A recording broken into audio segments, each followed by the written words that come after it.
स्वागत है आपका हमारे चैनल पे।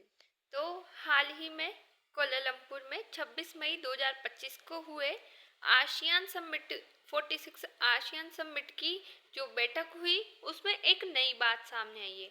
तो आज हम उसके बारे में बात करेंगे कि आखिरकार ये समिट हुई तो क्यों हुई और आसियान क्या है, और इसमें जो एक नया सदस्य जुड़ा है उसके बारे में भी, नई मेंबरशिप के बारे में हम आज बात करने वाले हैं। तो आइए जानते हैं कि आज की न्यूज़ हमारी होने वाली क्या है। पूर्वी तिमोर का आसियान में प्रवेश, एक नया अध्याय। 1990 के बाद पहली बार किसी देश की सदस्यता आसियान ने स्वीकारी है। तो ऐसा क्यों है? आसियान क्या है? तो आसियान का पूरा नाम association of south east Asian Nations है। इसकी स्थापना 8 अगस्त 1967 को हुई। इसका मुख्यालय जकार्ता इंडोनेशिया में है। इसका जो उद्देश्य है, ये क्योंकि संगठन है तो इसका उद्देश्य क्या है? दक्षिणी पूर्वी एशिया में सहयोग और स्थिरता बढ़ाना, साथ ही साथ आर्थिक और सामाजिक प्रगति को प्रोत्साहित करना। क्योंकि बेसिकली कोई भी संगठन होता है तो वो अपनी आर्थिक और सामाजिक प्रगति को प्रोत्साहित करने के लिए बनाया जाता है। साथ ही साथ एक दूसरे देशों से सहयोग और जो आपसी तालमेल है उनको बैठाने के लिए ऐसे संगठन बनाए जाते हैं। तो ऐसे बहुत सारे संगठन है, ऐसी बात नहीं कि आसियान इकलौता संगठन है विश्व में। विश्व भर में बहुत सारे ऐसे संगठन बनाए गए हैं बहुत सारे देशों द्वारा। तो इसके संस्थापक सदस्य कौन कौन से? तो Indonesia, Malaysia, Philippines, Singapore, Thailand. अगर हम इन्हें याद करने की कोशिश करें तो इन्हें हम IMFST से याद कर सकते हैं। I मतलब इंडोनेशिया, M मतलब मलेशिया, F मतलब फिलीपींस, S मतलब सिंगापुर और T मतलब थाईलैंड। और इसके बाद में अन्य सदस्य भी जुड़े हैं, उनमें वियतनाम, लाओस, म्यांमार और कंबोडिया शामिल है। पूर्वी तिमोर, जैसा कि आप मैप पे देख रहे हैं कि ये सिचुएटेड है तिमोर सी और तिमोर लेस्ते इसे बोला जाता है, इंडोनेशिया के साथ में ये। तो पहले ये यहाँ पर इंडोनेशिया का जो है उपनिवेश हुआ करता था। ये सबसे नवस्वतंत्र देशों में आता है। इसको आई थिंक समथिंग 2002 में जो है स्वतंत्र राष्ट्र की घोषणा की गई थी। ये सबसे गरीब देशों में आता है। उसके बाद इसका पूरा नाम क्या है? तो democratic Republic of Timor Leste इसका पूरा नाम है। इसकी जो कैपिटल है वो दिल्ली है। इसकी भाषाएं टेटुम, जो कि स्थानीय भाषाएं हैं टेटुम, तो और पुर्तगाली आधिकारिक भाषाएं जो डॉक्यूमेंट्स वगैरह में यूज की जाती है। इनका लेखा जो कार्य होते हैं केंद्रीय लेवल पे वो पुर्तगाली भाषा में होते हैं। यहाँ की जनसंख्या लगभग 14 लाख है। इसका क्षेत्रफल लगभग 15,000 वर्ग किलोमीटर है। इसकी मुद्रा अमरीकी डॉलर है, जैसा कि आप जानते हैं। अब इसकी ऐतिहासिक पृष्ठभूमि की बात करें तो दुनिया का सबसे नया देश है, जैसा कि अपन पहले बात कर चुके हैं, ईस्ट तिमोर। तो 16वीं सदी में पुर्तगाल ने इस क्षेत्र पर नियंत्रण किया। इसे पोर्तुगीज तिमोर कहा गया।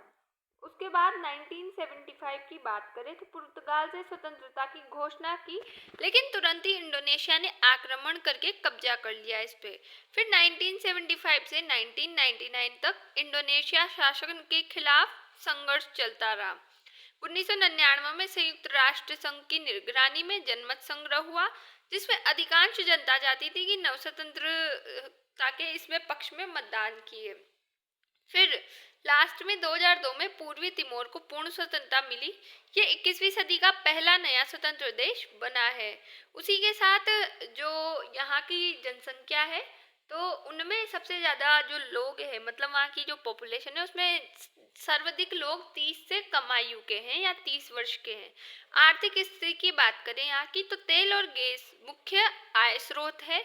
कृषि क्षेत्र में ये कॉफी, धान और मक्का प्रमुख रूप से करते हैं। उसी के साथ अभी भी देश दक्षिणी पूर्व एशिया का सबसे गरीब राष्ट्र है। सरकार आसियान सदस्यता के माध्यम से निवेश और विकास की उम्मीद रखती है। सामाजिक और सांस्कृतिक पहलुओं की बात करें तो अधिकांश जनसंख्या कैथोलिक धर्म का पालन करती है, जिसमें मतलब अगर परसेंट वाइज देखें तो 97% समथिंग इतनी जनसंख्या है जो कैथोलिक धर्म का पालन करती है। तो परंपराएं और स्थानीय भाषाएं समाज में गहराई से जुड़ी हुई है, क्योंकि कोई भी व्यक्ति है, उसकी परंपराएं, उसकी भाषा उसके लिए एक मतलब इतनी सेंसिटिव हो जाती है कि अगर भाषा के ऊपर बात है, क्योंकि भाषा ऐसी चीज है कि बहुत सेंसिटिव मुद्दा हो जाता है, क्योंकि भाषा से सब कुछ व्यक्त किया जा सकता है। इंसान को अगर अपनी भाषा को लेके दूसरी लैंग्वेज थोपी जाए, जैसे कि भारत में होता है साउथ के साइड, तो उससे लोगों में आक्रोश आ जाता है। तो भाषा से ये गहराई से जुड़े हुए हैं। ऑब्वियसली हर कोई नागरिक अपनी भाषा से जुड़ा होता है। शिक्षा और स्वास्थ्य सेवाओं में अभी सुधार की आवश्यकता है। सदस्यता का ऐतिहासिक निर्णय, तो वर्ष 2025 में पूर्वी तिमोर को आसियान का 11वां सदस्य बनाया गया। ये 1990 के बाद पहली बार है जब किसी नए देश को सदस्यता दी गई। इससे पहले वियतनाम को 1995 में, लाओस म्यांमार को 1997 में और कंबोडिया को 1999 में सदस्यता दी गई। सदस्यता का महत्व क्या है? तो क्षेत्रीय संतुलन को एकता, राजनीतिक समावेशन यानी कि नए छोटे देशों को समान अवसर मिले, आर्थिक विकास के नए रास्ते खुलना और समुद्री सुरक्षा को और सहयोग, दक्षिण पूर्व एशिया की एकता को मजबूत करना, ये सब इसके महत्व है कि अगर ये तिमोर लेस्ते को ऐड किया जाता है, सदस्यता दी जाती है, तो ये महत्व होंगे। संभावित चुनौतियां, यानी कि कोई भी चीज होती है तो वो अपने आप पे एक परफेक्ट पैकेज के साथ आती है, जिसमें अच्छाई बुराई और चुनौतियां, समाधान, समस्याएं, सब कुछ साथ में आता है। तो आर्थिक रूप से कमजोर देश है तिमोर लेस्ते। प्रशासनिक ढांचे को सुधारने की यहाँ पे आवश्यकता है, क्योंकि अगर यहाँ की इकोनॉमिकली ये कंडीशन खराब है तो कहीं ना कहीं प्रशासन की कमी है। निवेश आकर्षित करने में कठिनाई है। बुनियादी ढांचा और शिक्षा में पिछड़ापन है। उसी के साथ वर्तमान आसियान सदस्य तो कौन कौन से हैं 2025 में, इसमें क्योंकि तिमोर लेस्ते नया सदस्य जुड़ गया है तो कुल 11 सदस्य हो गए। IMFST को आप जानते हैं, जैसे कि Indonesia, Malaysia, Philippines, Singapore, Thailand. उसके बाद है Brunei, Vietnam, Laos, Myanmar, Cambodia और फाइनली अभी नव स्वतंत्र देश पूर्वी तिमोर, जो कि नया सदस्य बना है। हमारी आज की न्यूज़ से क्या कंक्लूजन निकल के आता है? तो पूर्वी तिमोर का शामिल होना ऐतिहासिक और रणनीतिक निर्णय है। ये आसियान की नीति को और समावेशी व संतुलित बनाता है। साथ ही ये कदम क्षेत्रीय विकास और सहयोग की नई दिशा तय करेगा।